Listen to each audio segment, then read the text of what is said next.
Bonjour, aujourd'hui nous allons voir comment obtenir la relation pH égale pKa plus log de A- sur AH en concentration. Alors A- et AH, ce sont tout simplement l'espèce acide et l'espèce basique d'un couple acide-base au sens de Bronsted, c'est-à-dire que AH va pouvoir perdre le proton, donc AH va donner A-, sa base conjuguée, plus un proton. Alors, je peux maintenant écrire la réaction qui a lieu lorsque je mets l'acide AH dans l'eau. Donc j'ai AH plus H2O qui est égal à H3O+, donc c'est-à-dire un échange de protons entre l'acide ici et la base qui serait l'eau. Donc H3O+, c'est l'eau qui récupère le proton et l'acide l'a perdu. Alors je n'oublie pas de mettre la phase des différents produits réactifs. Donc aqueux, ce sont des ions, l'eau c'est le solvant, c'est liquide, et l'acide, on va le mettre aqueux également. Alors à partir de là, je vais pouvoir écrire la constante de cette équation, de cette réaction, pardon.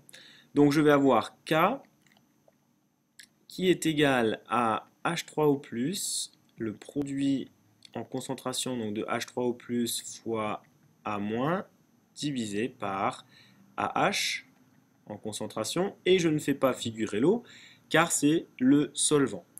Ici, je suis bien dans la réaction qui fait réagir l'acide plus l'eau et qui donne H3O+, plus la base conjuguée de l'acide. Donc le K, en fait, c'est un Ka, c'est une constante d'acidité du couple AH A-. Alors pour obtenir cette relation, il va falloir passer au moins logarithme. Donc je vais prendre moins le log de cette égalité, et donc je vais obtenir moins log de Ka, et moins log de Ka, eh bien c'est tout simplement le pK, et ça va être égal à moins log du quotient qu'on a ici. Donc c'est-à-dire moins log de H3O+, fois A- divisé par AH. Alors, les règles de calcul du logarithme, elles nous disent que, eh bien, si j'ai par exemple log de A fois B divisé par C, eh bien, je vais avoir le logarithme du produit, c'est en fait la somme des logarithmes. Donc, je vais avoir logarithme de A plus logarithme de B. Et le logarithme d'un quotient, c'est la différence des logarithmes. Donc le c étant au dénominateur, moins logarithme de c.